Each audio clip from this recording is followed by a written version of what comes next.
Hello student, good morning. आज आपको देखो पढ़ाते हैं कोलाइडों के अनुप्रयोग। ये आपका इस चैप्टर का लास्ट टॉपिक है। ये सरफेस केमिस्ट्री था, फिजिकल केमिस्ट्री, इसमें न्यूमेरिकल नहीं है, ठीक।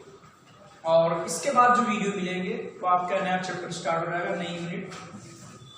तो इसमें लिखा है कोलाइड उद्योगों में व्यापक रूप में प्रयुक्त होते हैं, कुछ उदाहरण इनके निम्नलिखित हैं। नंबर 1 है औषधि में, ठीक। तो जो कोलाइड औषध होती है, कोलाइड औषधि, वो अधिक प्रभावशाली होती है, ठीक। क्या लिखेंगे कि कोलाइडी औषधियां या कोलाइड औषधि या औषधियां अधिक प्रभावशाली होती हैं, अधिक प्रभावशाली होती हैं। क्योंकि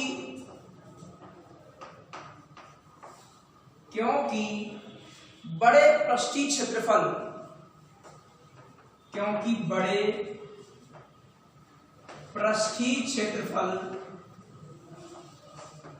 बड़े पृष्ठीय क्षेत्रफल के कारण कोलाइडी औषधियां अधिक प्रभावशाली होती हैं। क्योंकि बड़े पृष्ठीय क्षेत्रफल होने के कारण इनकी स्वांगीकृत करने की क्षमता अधिक होती है, ठीक। या ये बड़े पृष्ठीय क्षेत्रफल के कारण शीघ्रता से स्वांगीकृत हो जाते हैं। इसका मतलब क्या होता है कि पचे हुए भोजन को मतलब अवशोषित करना कहलाता स्वांगीकरण, ठीक। तो कोलाइड औषधियां अधिक प्रभावशाली होती क्योंकि बड़े पृष्ठीय क्षेत्रफल के कारण इनकी स्वांगीकृत क्षमता अधिक होती है, क्षमता अधिक होती है। जैसे आप एग्जाम्पल लिखेंगे, जैसे बहुत से पदार्थ हैं, दूधिया मैग्नीशिया, इसे मैग्नीशिया बोलते हैं, दूधिया। इसका उपयोग प्रतिअम्ल के लिए किया जाता है कि एसिडिटी को खत्म करने के लिए इसका उपयोग करते हैं, ठीक। आप एक शीशी देखते हो, गया आता है दूधिया करके, ठीक। तो पेट की अम्लता को दूर करने के लिए इसका उपयोग करते हैं। एक है आर्जीराल, वो सिल्वर का साल है, उसका उपयोग आंखों के लोशन बनाने में करते हैं, ठीक। ऐसे आपके कई साल हैं।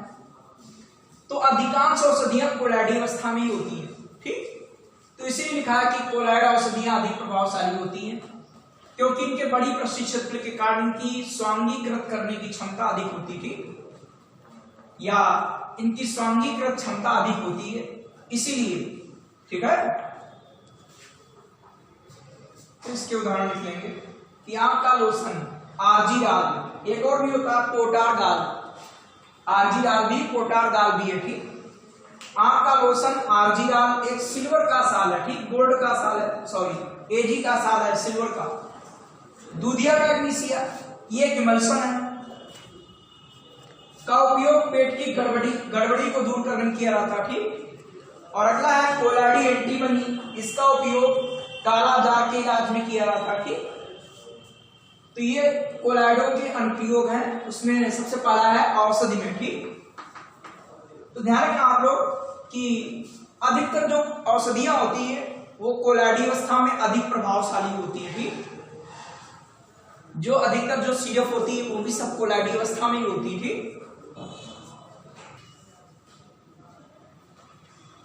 सेकंड आपका है धूम्र का विद्युतीय अवक्षेपण में, ठीक। कि जो आपका जो धुआं होता है, धुआं, इसमें क्या होता है कि कार्बन के कण वायु में परिचित प्रावस्था के रूप में रहते हैं। धुएं में क्या है, कार्बन के कण, आपने पढ़ा होगा ठोस एरोसॉल, इसमें कार्बन के कण या हानिकारक कण होते हैं, ये वायु में परिचित प्रावस्था के रूप में रहते हैं और ये ऋणावेशिक कण होते हैं। तो और ये धुआं जो है, जो चिमनी से धुआं निकलता है, वो शहरों को दूषित करता है। इसलिए क्या करते हैं धुएं से कार्बन के कणों को या हानिकारक कण आते हैं, इनको अलग करने के लिए क्या करते हैं कि धुएं को एक स्तंभ से भेजते हैं। ठीक, जैसे एक स्तंभ हमने बना दिया,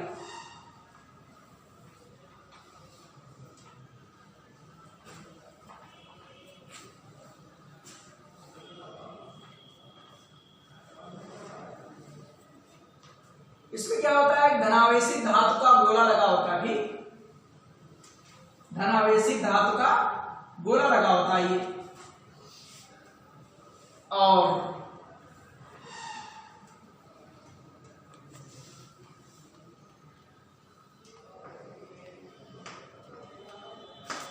और इनके मध्य क्या करते हैं, उच्च वोल्टता की विद्युत धारा प्रवाहित करेंगे। ठीक, यहां से धुआं भेजेंगे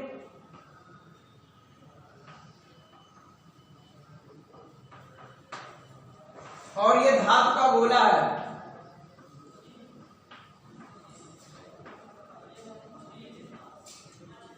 ये धातु का गोला है और ये एक स्तंभ है, इससे भेजेंगे, जिससे क्या होगा, इसमें ऋणावेशित कण जो होते हैं वो धातु के गोले द्वारा अवक्षेपित हो जाएंगे, यहां पर उदासीन हो जाएंगे और यहां पर अवक्षेपित हो जाएंगे। इस प्रकार ये अवक्षेपित राख यहां पर जमा हो जाएगी, अवक्षेपित राख,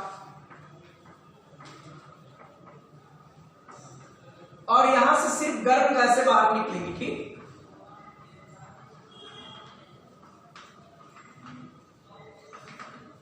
इसमें हानिकारक कार्बन के कण इससे निकल जाते हैं और एक गर्म गैसें निकलती हैं, ये शहरों को दूषित नहीं करती। ठीक, यहां पर उच्च वोल्टता की,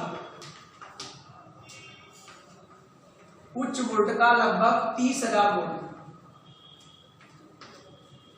जिससे क्या होते हैं, जो कार्बन के कण हैं वो इसके द्वारा उदासीन हो जाते हैं, धनावेशित धातु के गोले द्वारा, और उदासीन होकर अवक्षेपित हो जाते हैं और यह अवक्षेपित राख नीचे एकत्रित हो जाती है। तो इस प्रकार हो जाता है धूम्र का विद्युतीय अवक्षेपण, अर्थात धुएं से कार्बन के कण अलग हो जाते हैं। ठीक, तो आप साइड फिगर बना लेंगे, लिख देंगे यहाँ पर, धुआं एक कोलाडी निकाय है, आपको बताया था, जिसमें कार्बन के छोटे छोटे ऋणावेशित कण वायु में परिक्षित प्रावस्था के रूप में होते हैं। ठीक, ध्यान दो, धुएं में जो कार्बन के कण होते हैं वही परिक्षित प्रावस्था के रूप में होते हैं और जो वायु होती है वो परिक्षेपण माध्यम होता है। जब धुएं को एक स्तंभ से प्रवाहित किया जाता है, ठीक, एक स्तंभ से प्रवाहित करते हैं जिसमें धनावेशित धातु का गोला लगा होता है। ठीक, यहां पर क्या होता है, कार्बन के ऋणावेशित कण उदासीन होकर अवक्षेपित हो जाते हैं, यहाँ पर उदासीन हो या अवक्षेपित हो गए और इससे राख ज्यादा एकत्रित हो जाएगी तो यहां जमा हो जाएगी, उदासीन होकर अवक्षेपित हो जाते हैं और केवल गर्म वायु ही बाहर निकलती है। ठीक, तो इस प्रकार धूम्र का विद्युतीय अवक्षेपण हो गया, इसको बोलते हैं कंट्रोलर।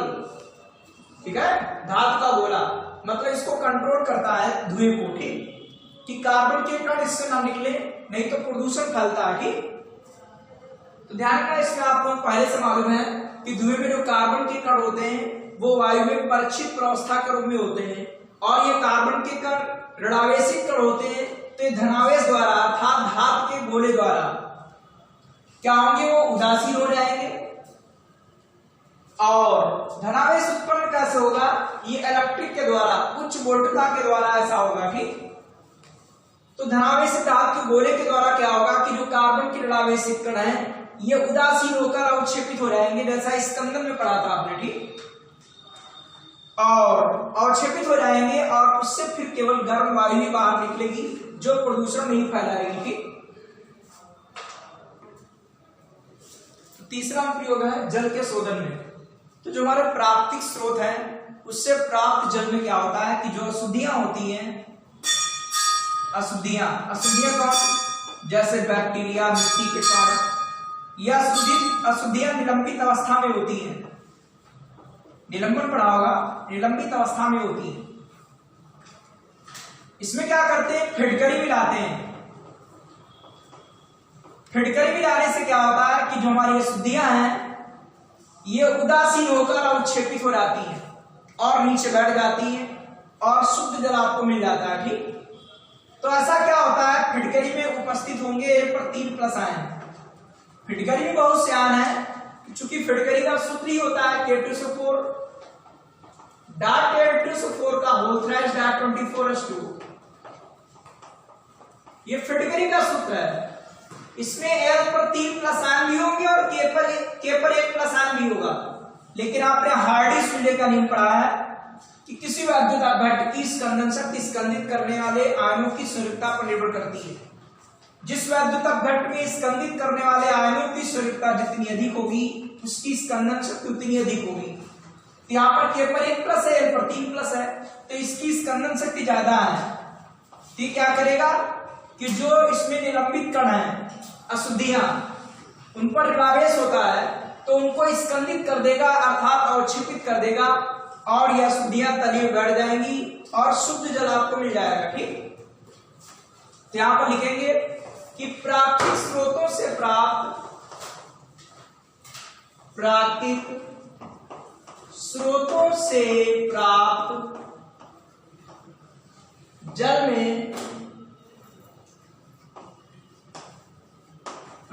जल में अशुद्धियां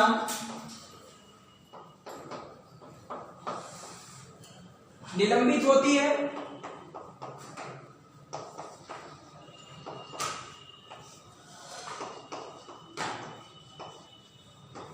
और इन पर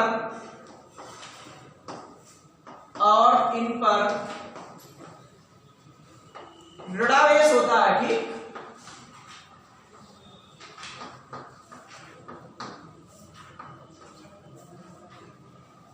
इन पर ऋणावेश होता है। ठीक, फिटकरी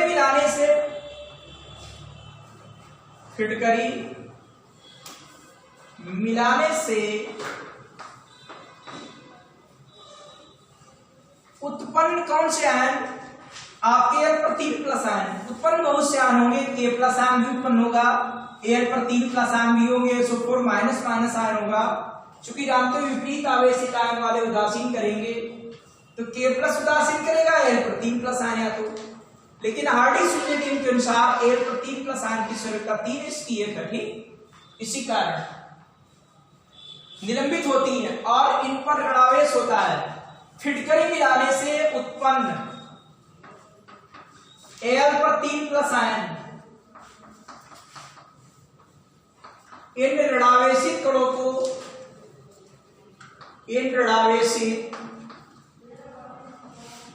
को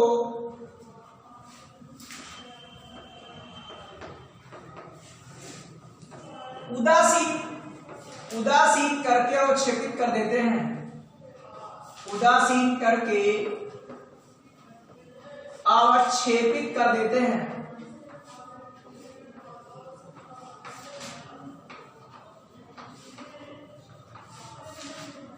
और शुद्ध जल प्राप्त हो जाता है।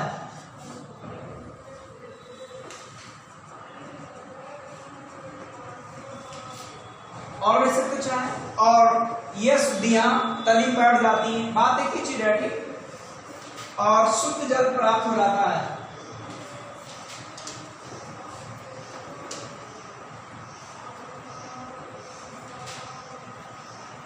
तो जल के शोधन में तीसरा था आपका पॉइंट कि प्राकृतिक स्रोतों से प्राप्त जल में अशुद्धियां निलंबित होती हैं और इन पर ऋणावेश होता है। फिटकरी मिलाने से क्या होगा, उत्पन्न Al पर 3 प्लस आयन इन ऋणावेशित कणों को उदासीन करके अवक्षेपित कर देती हैं और शुद्ध जल आपका प्राप्त हो जाता है। ठीक, तो इस प्रकार फिटकरी का उपयोग हो गया कि जल के शोधन में। ठीक,